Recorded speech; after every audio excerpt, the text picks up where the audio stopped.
мэлхий хүү. Хөтөнгөр цагаан үл чиний дуртай мөхөлдөс зэмэг тэнгэр сэнжин үл чиний дуртай шүүкрэм.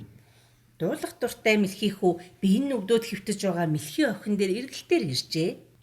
Сэтгэл санаа чинь хэр байна, би чинь хэр байна. Халуун чинь боосноо, өвдөл чинь намцноо, өвчин чинь нэдэгнэхэ. Гаргаараа барилцаад үжгэлнэ, гэн чинь нэдэхэрэн. Би Монголгүй болцоо. Тэгээд ирж явахдаа талбай дээр ургасан цэцэгнээс аваад ирсэн уучлаарэ. Оо зүгээрээ зүгээр. Би харин чин цэцгэн дуртай штэ. Гэхдээ би ажлаа тараад им бас белүү аваад дахиад ирнэ. За ёо. Баярлаа. Гэхдээ ирж амжихгүй байсан ч зүгээр шүү за. Тэгээд мэлхий хүү эмнэлгээс гарч ажилдаг зоогийн газар руугаа яарсаар очтол. Хүүшээ чи ч одоо өглөөнөөс хойш хайччихдээ бэ? Алина тавнуудаа хурдуугаа. Жижиг дунд том тав гэж бүгдийг нь угаараа чи. Төө мэдлөө одоохон угаач. Хурдан дэргэн тавгийг нөт дэрмэх зурал угаан. Гэрийн даалгавар ширээ их бэлтгэл хийхийг гэлэлзүүл. Хурдан дэргэн нөт дэрмэх зуртал дуусгана. Наа тавнуудаа угаад дуусгаад будааны аяг, шүлний аяг тогоод анх тэгээд наанаагаа халбах сэрээ бүгдийг нь угаараа чи. Жоо мэдлөө. Цааны аяг будааны аягийг хурдан дэргэн угаана. 1 2 3 4 1 2 3 4 бүгдийг нийлүүлээд хурдан дэргэн угаагаад хурдан дэргэн 1 2 3. Мэлхий хүү маш хичээнгүйгээр ажиллаа хийж байтал малхайн тавган уул руу нуран унаж таснаас парнер тавгнууд нурж унаад аягнууд хагарснаас болоод дэрэгднээсэн хоолтой тавгийг хөмрүүлж ахай махтай шүл шалаар нэг асгарч соосны шүл зутан шүл хажуугаар нурсаж хоолны газар тэр чигтээ өмлөө. Хүүшээ чи ч одоо юу хийгээд байгаа юм бэ? Чамаас олоод манайх дампуурлаа штэ. Хурдан зайлж үз. Ингээд мэлхий хүү хөөгтөн гарлаа. Өхөр. За яа димлээ. Цолонгон авч чадаагүй. Мэлхий охиныхон имийг авч чадахгүй баларсан юм боллоо дөө. Адаас бусад хүмүүс их л аз жаргалтай л харагдаад сайхан юм өө. Яйдаа царай болж байдаг, гидс өлсөөд байдаг.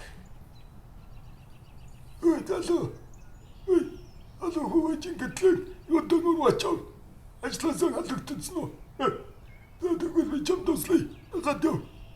Дугуй хар шилтэй энэ ирхэм мэлхий хүүг газар доор хүрүүн дагуулж ороод архиолоор дайллаа. Миний ажлын газар угам. Цаанаас өөр залуус байгаа. Санаа зовлтгүй сайгээд. Зүгээр. Юу харин чи гэдчихлээ? За. Гэж мишээр хөлөө. Юу нөгөө үнэмлэхэж авцсан л да. Машин л байхгүй болохоос. Олчвол. Тэгвэл өнөөгөөс шууд ажилдаа орно. Тэгээ 100 yen өгөмж. Юу 100 yen гэсэн үү? Хараач багч юм уу? Тэгвэл 1000 өгөе. Яаж вэ? Мянган yen ээ. Савч шүү. Тэгээд нэмээ. 10,000 yen. Олчвол. 10,000. Би хий. Харин гойж би хийн шүү. Энэ ажлын газар. Цаанаас өөр залуус байгаа. За, санаа зовлтгүй надгаа. Цагтаа тоо. Тэсэм гүтгүтлөө шүү. Айталус араад. Хар шилтэй мэлхийг ингэж дууттал цаанаас сүр сар хийсээр хідэн өхөр мэлхийнүүд өрөөний цаад булангаас нүүгэлтэн гарч ирлээ. Баса. Эдэн таалгах ажил гараа юу. Өтөрөө зүгэлснө. Наараа залуу машамар. Тэбэлхэр танарт ажилласаа зовлтгүй сая. Бүхчэн гарган шүү. Мэтлээ бүгдээрэн оролцсон гэвэл аяр цагийн дараа гэхэд бэлэн болон. Энэ талбогдэрэг гэж шүү. Арчаална гоморт машина таваад мотрын суугаад үлээч. Эднэр машин зуугаар Маш урдан бомдруу давхин ойлгосон мэт. Тэгж хэлээд хар нүдний шилт үхэр мэлхийнүүдтэй хамт өрөөний цаад булан руу явж одлоо. Нар жаргаж шүн боллоо. Харанхуй гудамжин зогсох машин дотор мэлхий хүү тэдний хэлснээр нуугдан суулаа. Бүр шөнө болчихдог. Нэлгийн охин дээр очиж амжсангүй шүү. Гэхдээ би маргааш зөндөө мөнгөтэй болоод очих юм чинь зүгээр байлгүй дээ. Гэхдээ тэр хар шилдэг хүмүүс ийм харанхуй шөнөөр газар доор юу тэгтлээ нууцаар хийгээд байд юм болоо. Юу вэ? Ямар сонин жимээ вэ? Чи газар доор нөхөхад байгаа юм бах та? Үе энэ байшингийн эсрэг талд чинь банк тэгээ хажууд нь үнэт эдлийн дэлгүүр байдаг юм байна штэ. Айл нь мөнгө үнэт эдлээр дүүрэн байгаа да. Юу хийгээд байгааг нь одоо л ойлголоо. Тэр хүртэл замын доогуур хонгил ухаж ороод тэгээд нууцаар орсон юм чинь хулгай хийж зүгтах санаатай байх нэ. Тгийм би. Бүхнийг ойлгосон мэлхий хүү машинаа асааж тэдний өрөөний үүднийх нь өмнө тулж ирээд өрөөнд дотроос хүн гарах боломжгүй болгоод яарангүйж тэдний байсан байшингийн дээвэр дээр гарч хот даяар сонсогдохоор их дуугаар ориллоо.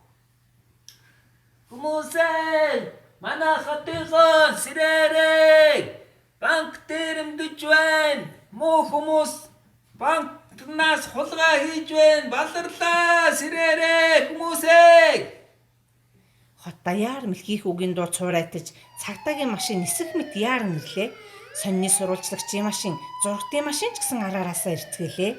Тэр үед үүр цайж байлаа. Эрхэм мөндөд үзэгчдээ өглөөний мэнд хүргэе. Өнөө өглөө болсон хэргийн газраас шуурхай мэдээлж байна. Уулын тосгон нэртэй үхэр мэлхийн бүлэг өнгөрсөн шөнө газар доогоор хонгил ухан банк болоод үнэт эдлийн дэлгүүрийг дээрэмтгэхэр завдсан байна. Энэ үйлдэлд дуун дуртай мэлхий хүү өөрийн хүчирхэг хоолоогоор мэдэгдснээр бүлгийн 6 гишүүнийг бүгдийг нь барьж чаджээ. Мэдээний мэлхий мэдээллийг хэргийн газраас шууд амжуулж байна. Ингээд та бүхэнд дараагийн мэдээг хүргэе.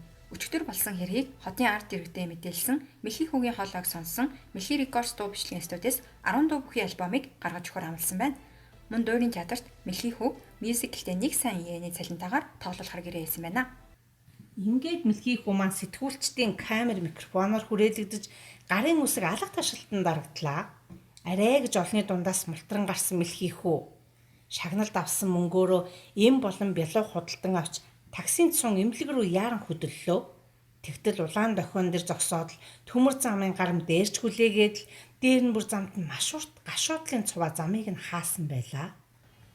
Ямар удаан явдаг зуваа вэ?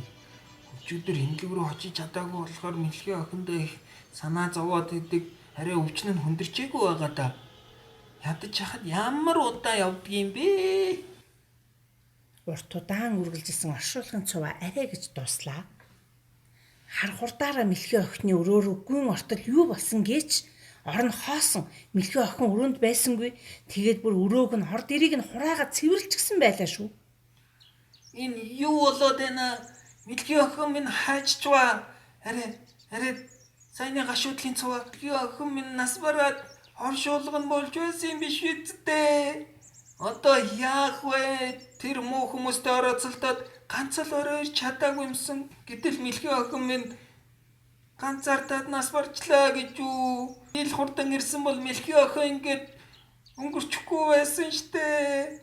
Мэлхий охин минь намайг уучлаарай. Мэлхий хүүгийн уйлсаар судал дэлгэн хатаасан хувцсны цаана нэг юм хөдлөлөө. Хүй, мэлхий хүү, өглөөний мэнд. Гэсээр мэлхий охин гараад ирлээ. Яна сүнс байна. Мэлхий охины сүнс нь явж байна. Юу? Би сүнс бишээ. Яасан гэж? Өчигдөр орой миний гид сүлсөд тэгээ би чиний авчирч ирсэн цэцгийн баглаантаас өвсөж ажиллачихсан байхгүй юу? Тэгсэн чинь тэр өвс чинь их сайн эмийн ургамал байсан байна. Би одоо зөв зүгээр. Нэрээ юу? Ашгүй дээ. Тэнгэр цагаан үл чиний дуртай мөхөлдөс цэлмэг тэнгэр сэмжин үл чиний дуртай шүгрэн. Ингээд буцаад сэргэлэн цовоо болсон мэлхий охинтой мэлхий хүү дуртай дугаа хамтдаа дуулсаар аз жаргалтай амьдран суужээ.